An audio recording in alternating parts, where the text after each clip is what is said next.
And sitting still, few participants, the cameras are turned off. We request all the participants to please do follow the protocol and please be seated in front of the camera and attend all the segments without any fail. So yes, now let us enter. I request all the participants to put your blindfolds.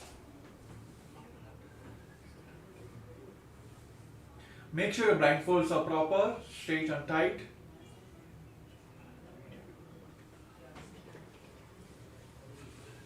Sit straight, head, neck, spine in the straight line. Just intensely visualize Swamiji himself is sitting in your third eye and intensely manifesting as Paramashiva with 25 heads, 75 eyes, just intensely manifesting with that powerful space. Let us chant the Mahavakya Om Nithyananda Paramashivoham. Om Nithyananda Paramashivoham. Om Nithyananda Paramashivoham. Om Nithyananda Paramashivoham.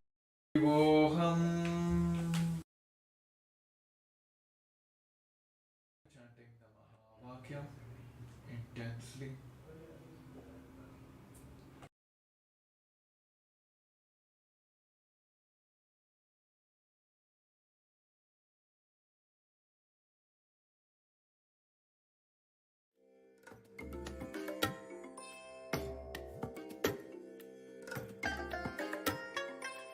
I bless you all. Let you all open all your three eyes and manifest the powers of Mahasadashiva. Om Nithyananda Paramashivoham. Om Nithyananda Paramashivoham. Om Nithyananda Paramashivoham. Om Nithyananda Paramashivoham. Om Nithyananda Paramashivoham. Om Nithyananda Paramashivoham. Om Nithyananda Paramashivoham. Om Nithyananda Paramashivoham. What is incompletion? Past interfering into the present and try to manipulate the future. That is incompletion. Your memory, form you carried in the past, entering into the present and trying to destroy the future form is incompletion. You can always see whenever you have a pain, guilt, powerlessness, incompletion, you will be visualizing, imagining your own form in a deep suffering. You will be visualizing, imagining your own form in a disgusting way. Look inside. Please understand, I am giving you a very deep insight.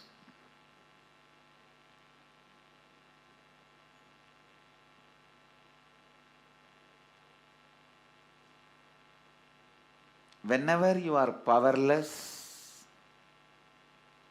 angry, violent, incomplete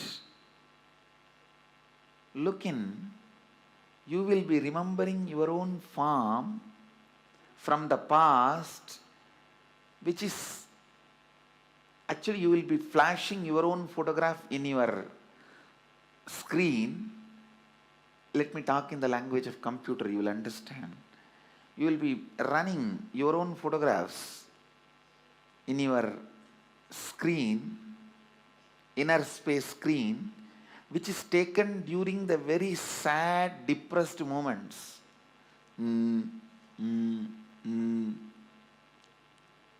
What can I do? Lost, over. That kind of the photographs which you have taken at the wrong moment and preserved, stored in high resolution, in a stupid way, in your inner space, you will go on be replaying them. See, whenever you are powerless, you are not going to remember the full smile photograph of you, or the ecstatic photograph of you. When you remember that, you are going to be in the space of completion.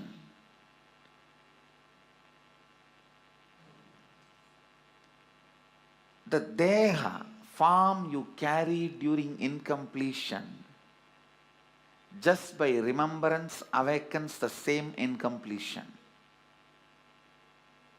Understand? Just by remembrance, something can bring incompletion or completion.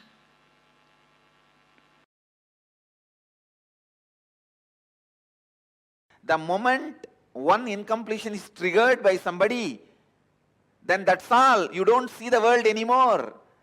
The world does not exist, only my world exists. That is what Nithyananda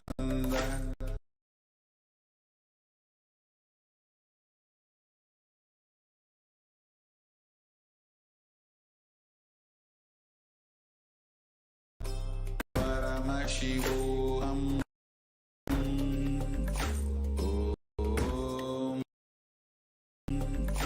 Om Nithyananda.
Try your answers now. So here in the picture which is selected for all of you is Swamiji himself is doing the alankar, the Chandan Kapu alankar for Bhagavan Ganapati. So I think everywhere this Ganesha fever has started. So right, so we have one more day for the wonderful celebration of Mahaganapati, the most loved and celebrated Hindu god, I would say, like across the world. So yes, and if any of you have manifested, please take a moment. Also share how you're able to manifest this power. And if you're facing any obstacles, please do share that also. So in the next segment, I'll be able to scan and give you the solutions for it to manifest. So yes, so with this, we'll be moving on to the next segment. So in the first segment, we have seen about non-violence, and we have completed with all our boredom patterns. See, when you look at like all these boredom patterns or the non-violence, we always pick it up from our past, how we had experienced that and how we are able to tackle that.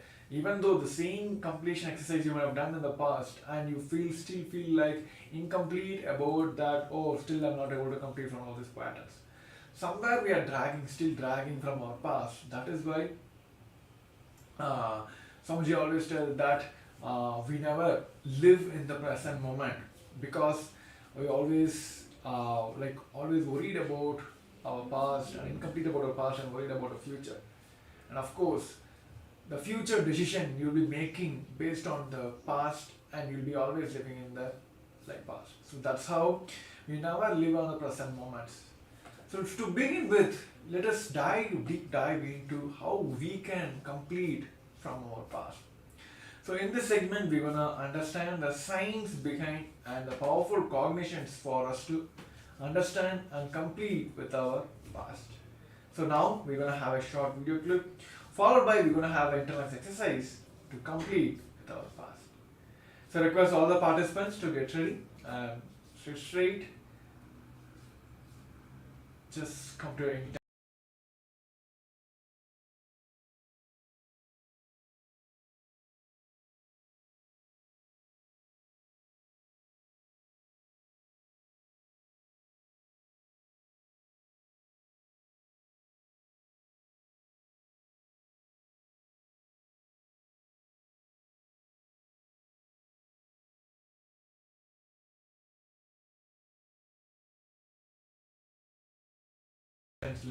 Paramashivoham.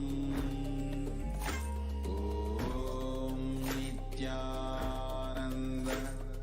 Paramashivoham. Om Nithyananda. What is incompletion? Past interfering into the present and try to manipulate the future. That is incompletion.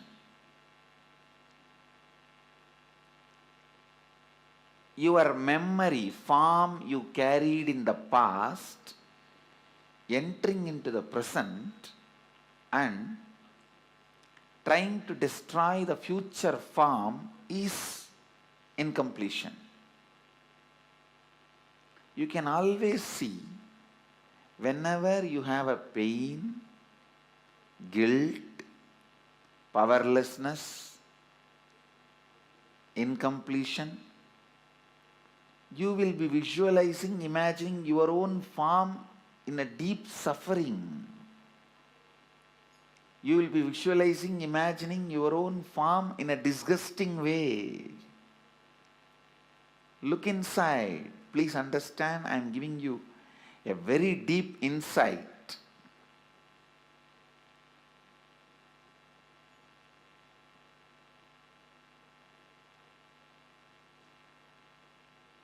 Whenever you are powerless, angry, violent, incomplete, look in, you will be remembering your own form from the past, which is actually you will be flashing your own photograph in your screen. Let me talk in the language of computer, you will understand. You will be running your own photographs in your screen, inner space screen, which is taken during the very sad, depressed moments.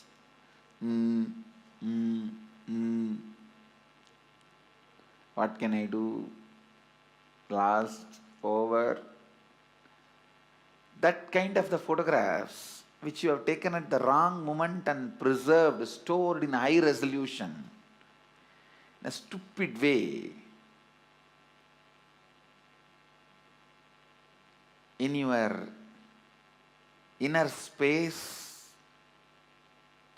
you will go on be replaying them. See, whenever you are powerless, you are not going to remember the full smile photograph of you, or the ecstatic photograph of you. When you remember that, you are going to be in the space of completion.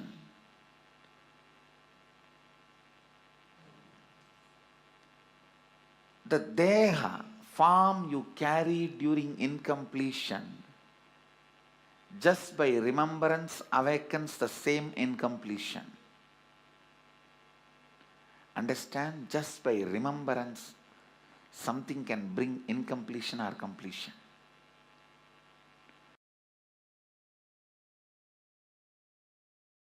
The moment one incompletion is triggered by somebody, then that's all. You don't see the world anymore. The world does not exist, only my world exists. That is what is meant by the great Mahavakya, Jagat Mithya. What you perceive as my world is Mithya. Because a small incompletion, the moment it got triggered, it gets triggered.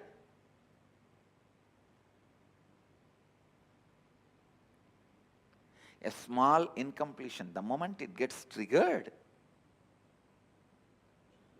you stop seeing the world and you are deluded in my world. Brahma Satyam, Jagat Mithya. I don't disagree. Jagat Mithya. But that does not mean in your actions you will not radiate the truth Brahma Satyam. In your actions also, you have to radiate the truth of oneness, non-dual consciousness. While you are seeing your finance, your accounts, sitting with your auditor, do you feel that oneness without falling into the powerlessness? While you are sitting with a spouse and having a dinner or lunch, do you feel that oneness without falling into the powerlessness? When you are sitting with your team and discussing your corporate strategy, your office strategy, your consciousness, does your consciousness be established in that oneness and non-duality without falling into the powerlessness? Look in.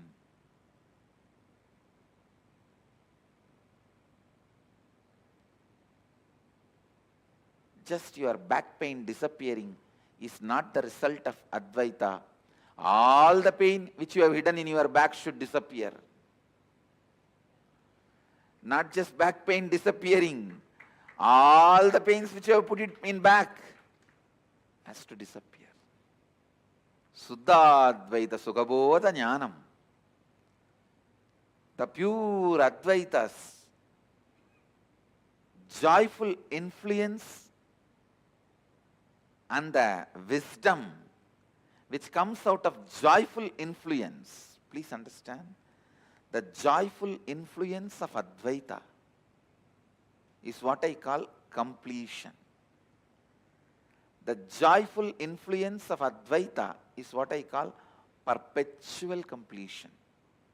The joyful influence of Advaita is what I call Sahaja Samadhi.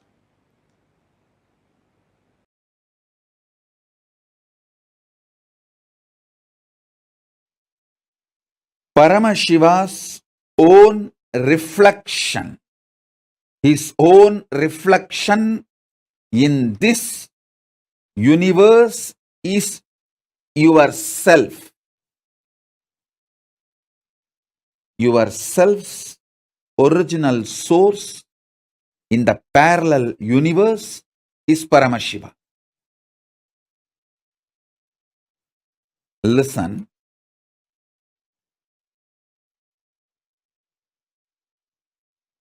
Understand this example. A swan, Paramahamsa, flying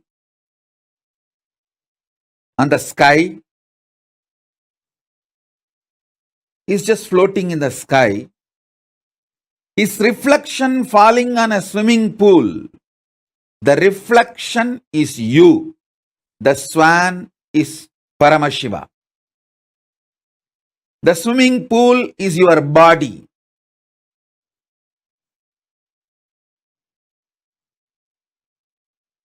Understand,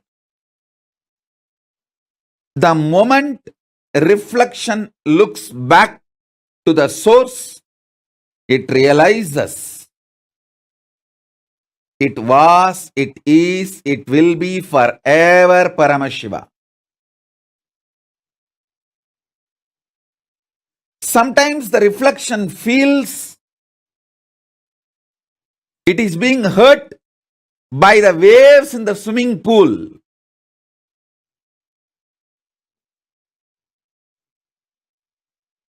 The reflection need to realize nothing in the swimming pool, even if the swimming pool is dried, it cannot hurt you. It cannot hurt the reflection, because reflection is centered in the source. You only have two choices. Either you can enjoy you being a reflection, or you can go back to your source. Beautifully, Paramashiva explains to Devi, anything goes circular. Listen. Anything goes circular, repetitive, is reflection of me, even when it believes it is suffering. It cannot suffer. It can only forget its existence. In the delusion, it can force itself and imagine itself as if it is suffering.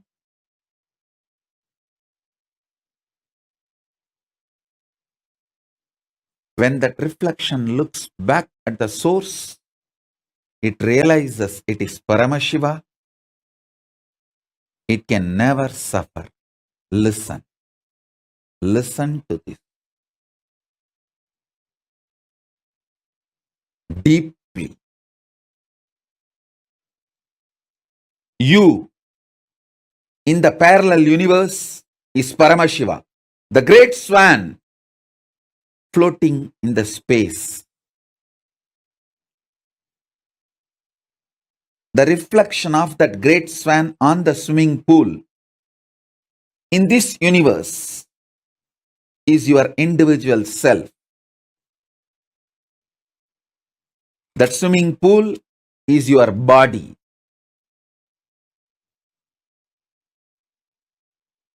Anything which goes round, listen. Paramashiva explains so beautifully. I'll tell you in the modern language, whether it is an atom or known universes, everything goes round it is in circular motion in the space. in Chitagasa, conscious space,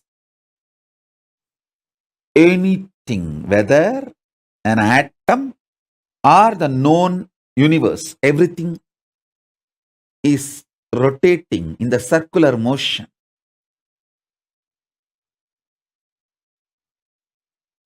What is created in the circular motion is called circular time.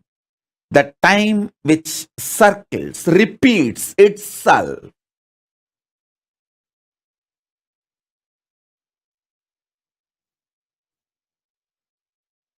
You can see in your body, your hunger repeats itself. Your number 1, number 2, number 3 repeats itself. Your sleep repeats itself. Your patterns repeat themselves. Your decision to smoke, your decision to drink, your decision to be addicted to something, everything is repetitive. Understand? Anything which repeats is in the circular time motion. It is within the field of Nirantaratva but not Nityatva. It is within the field of Nirantaratva but not Nityatva. If you know, anything which repeats does not hurt you, cannot hurt you. You are liberated from time. You are liberated from Kala.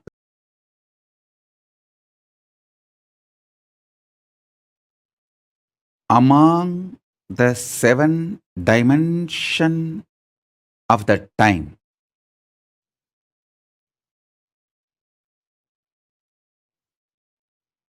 space before the past, past merging into the present, present evolving as future, future merging into the space beyond future.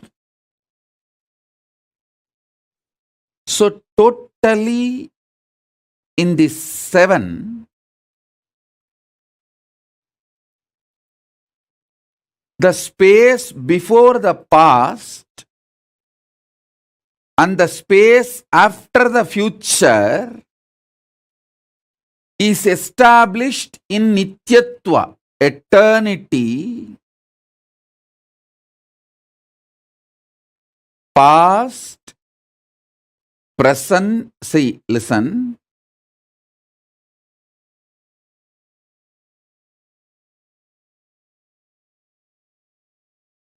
Past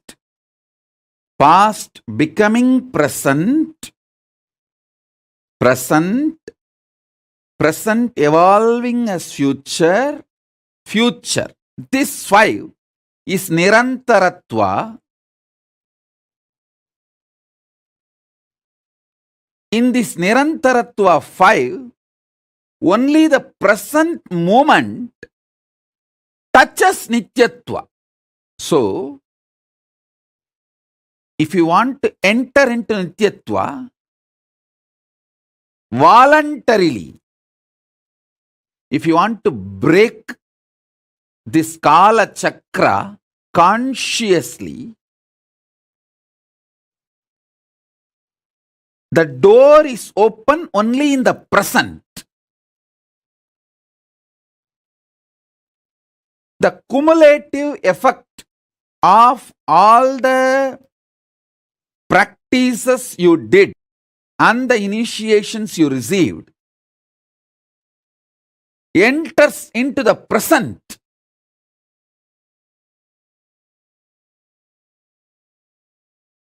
And makes you experience Nityatva.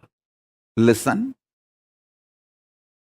I wanted all of you to remember the cognitions I gave about Nityatva and Nirantaratva.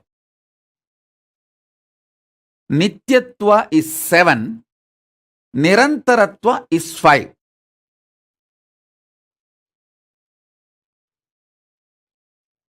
Nityatva is all the 7 put together. Nirantaratva is this 5. In this 5, only in the present moment you touch eternity. Before the past, if you enter into that space, you can touch eternity. Through completing with all your past, you can reach that. Sometimes it may take even few janmas to reach that. And through the future, you can reach the space beyond the future by constantly being Nirvikalpa Samadhi, burning all your desires and patterns which want to repeat itself. You can reach. Again, that also sometimes may take few janmas. But entering into that Nityatva can happen in the present moment just through initiation.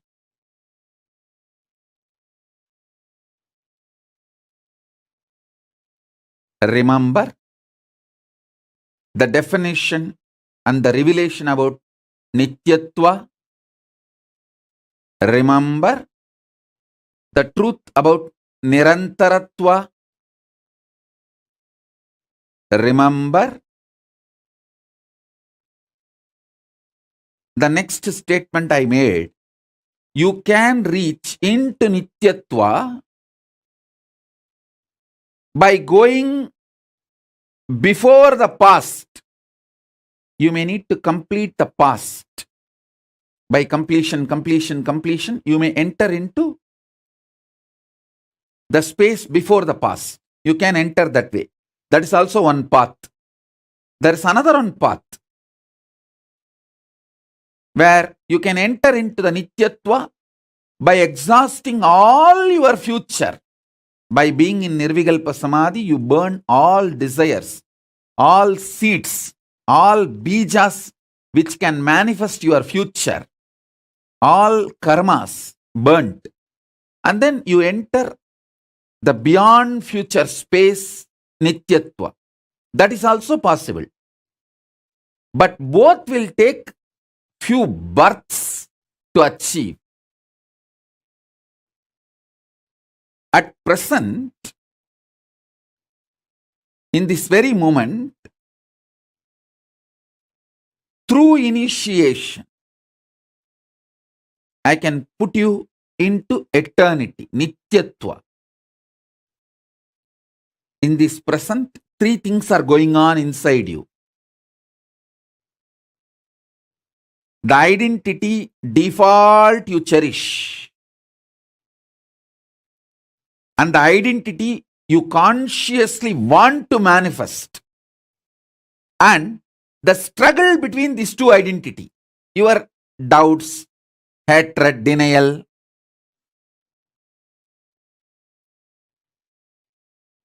Smelling Paramashiva. Waking up to Paramashiva.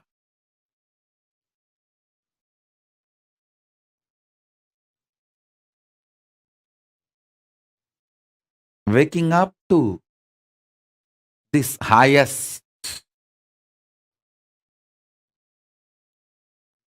In this moment present, it can be done through the initiation.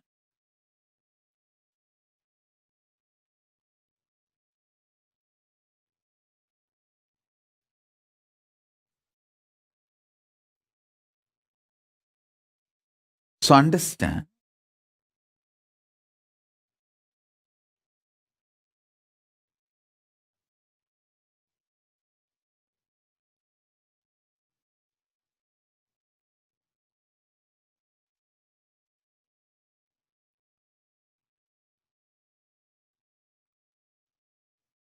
That is why always the ultimate manifests through initiation. Small things you can achieve on your own through tapas. But the ultimate is done only through initiation. It is only the transmission of lamp from fire. The fire is lit. From a lamp, living lamp, another lamp is lit. So, smelling Paramashiva, waking up to Paramashiva,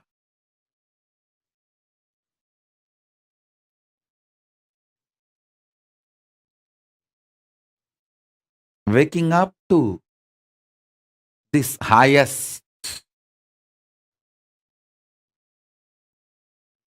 in this moment present, it can be done through the initiation.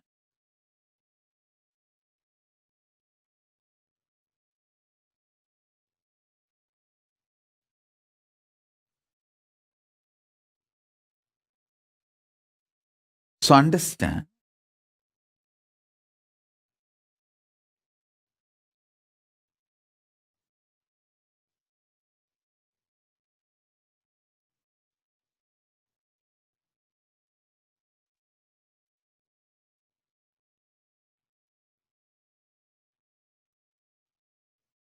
that is why always the ultimate manifests through initiation. Small things you can achieve on your own through tapas. But the ultimate is done only through initiation. It is only the transmission of lamp from fire. The fire is lit. From a lamp, living lamp, another lamp is lit.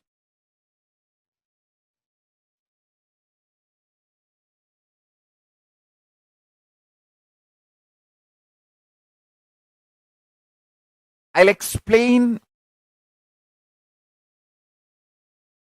this eternal, the truth of eternity. Understand? Many of your patterns, sufferings, fears are impulsive, not existential based. If you decide to sit with you and relaxed way look at you and have a matured conversation with you, much of your fears have no place inside you. If you just want to throw tantrum, how can he do that? How can she do that? How can this person do that? How can that person do that? If you are interested in throwing tantrum, all the fears, greed, everything has a place in you. But this constant tantrum-based reaction and action, the life you are going to manifest around you is going to be hell. Listen to that truth. See, the constant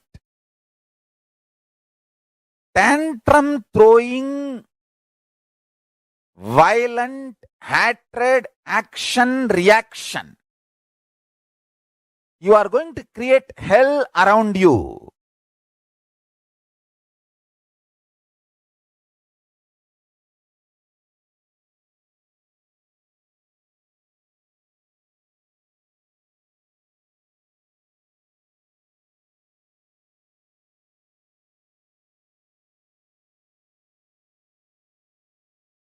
Nityatva.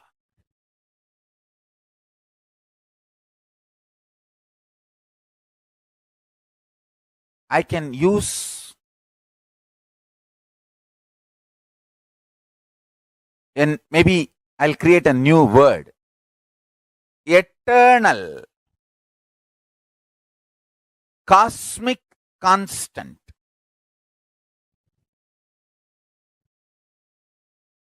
It is actually one of the dimension of the universe. One of the fundamental quality you need to access the eternal dimension of you is having restful, matured conversation with you. What am I doing? Where am I going? I am going to be eternally alive. Am I planning and building my life for that? Or am I just agitated, tantrum throwing child, thinking that there is no tomorrow? When it comes, let me face.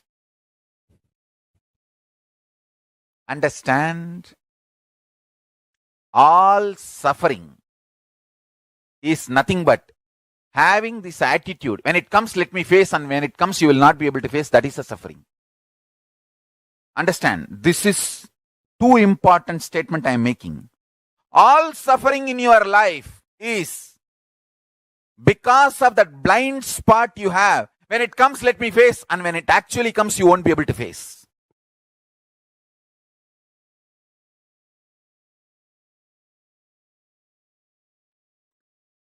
In the past,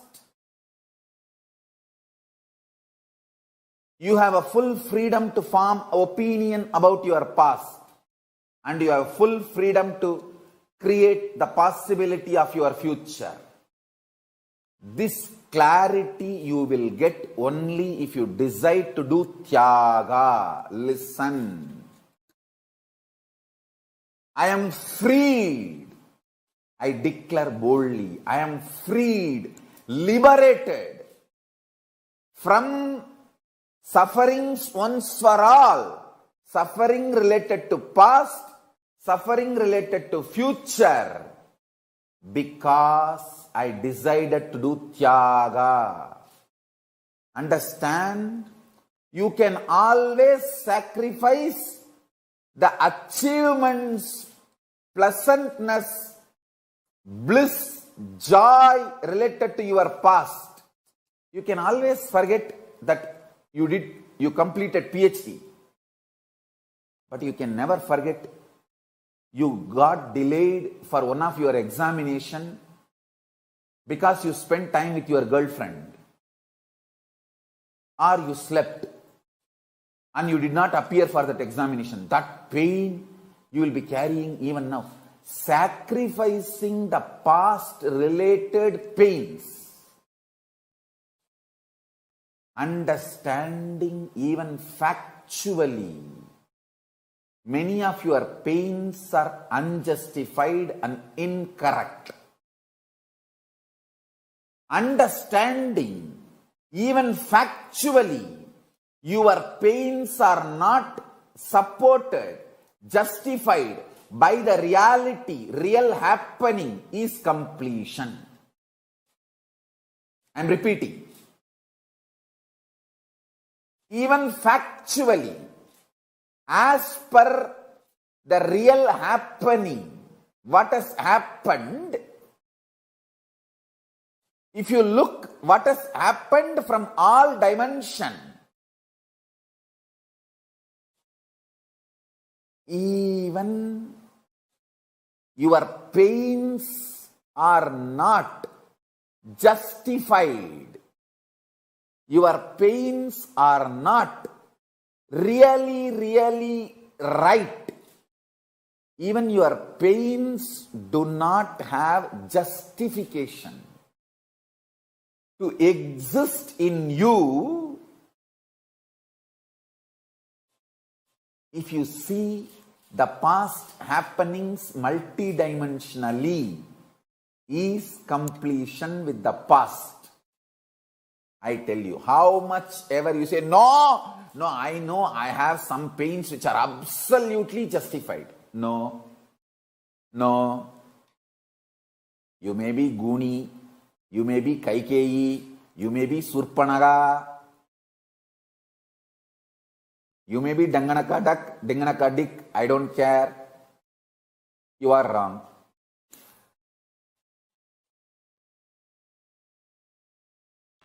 What is incompletion? Past interfering into the present and try to manipulate the future. That is incompletion. Your memory, form you carried in the past, entering into the present and trying to destroy the future form is incompletion. You can always see whenever you have a pain, guilt, powerlessness, Om Nithyananda Paramashivoham, Om Nithyananda Paramashivoham, Om Nithyananda Paramashivoham, Om Nithyananda Paramashivoham, Om Nithyananda Paramashivoham, Om Nithyananda Paramashivoham,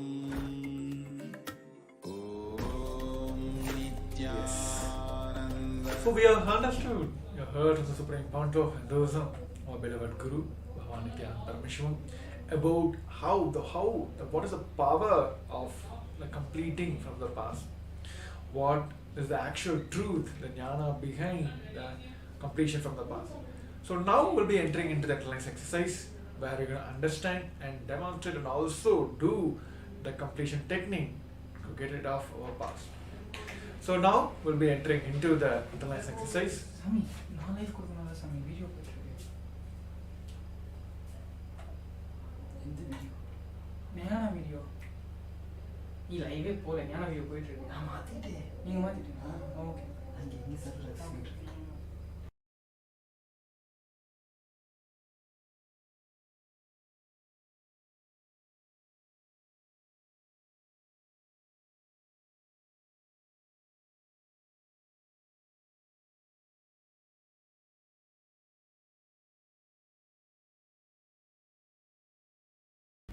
okay.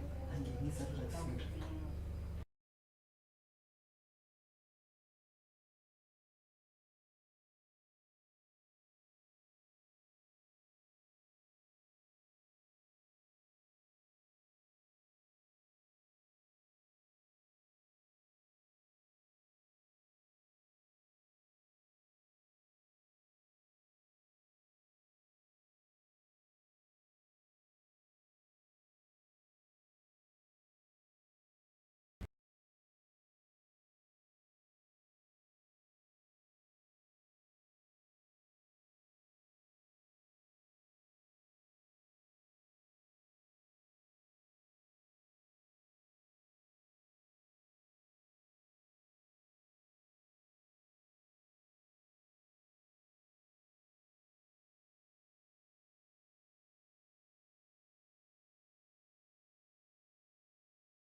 Paramashivoham, Om Nithyananda Paramashivoham, Om Nithyananda Paramashivoham. Paramashivoham. Om Nithyananda Paramashivoham. Om Nithyananda Paramashivoham. Om Nithyananda Paramashivoham. Om Nithyananda Paramashivoham.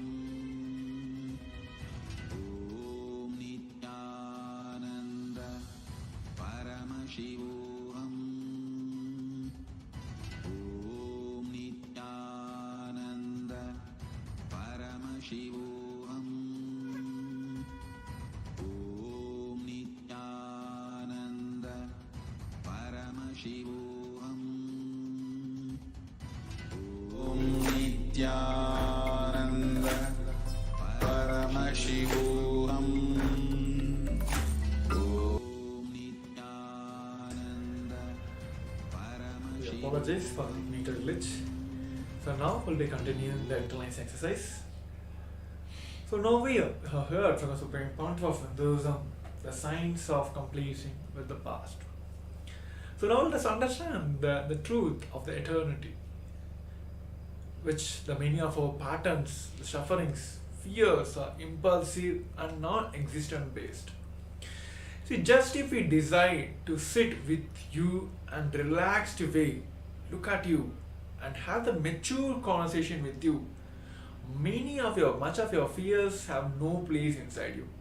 Just if you consciously, each one of us sitting today, if we just consciously decide and sit with ourselves in a relaxed way, looking inside and have a mature conversation with ourselves, many of our fears, which you feel that there is no place inside you, you just want to throw tantrum. Yeah, how can he do that? How can she do that? How can this person do that? How can that person do that? If you are interested in throwing tantrum, all the fears, greed, everything has a place inside you.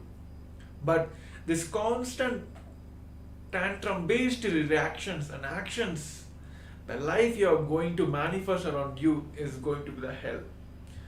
If you're just going to be in constant tantrum throwing lifestyle, will be manifesting a hell outside and inside us and outside around also.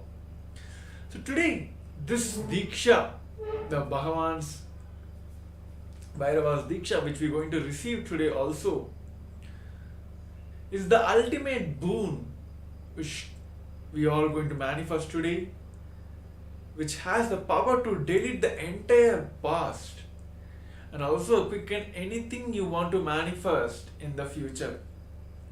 That which takes janmas to reach just through these initiations. Of course, the Guru Gita says the Guru just wipes off with the big toe of his left foot your fate which Brahma has written on your forehead. So whatever the Brahma has written as like karmas or the fate in our forehead, many of us believes that everything is written, right? So all this, just our Guru's grace, he can just wipe off with his big toe on his left foot. And today all of us are blessed to have a Supreme Pontiff of Hinduism himself as the 1008th incarnation of Paramashiva, intensely manifesting as our Guru, and Paramashiva himself is going to give this wonderful boon to all of us to delete the entire past and also quicken whatever you want to manifest in your future. So now please spend 10 minutes to identify what you would like to manifest in your life. Just forgetting about the entire past, completing with the entire past, pen down what you want to manifest in your life.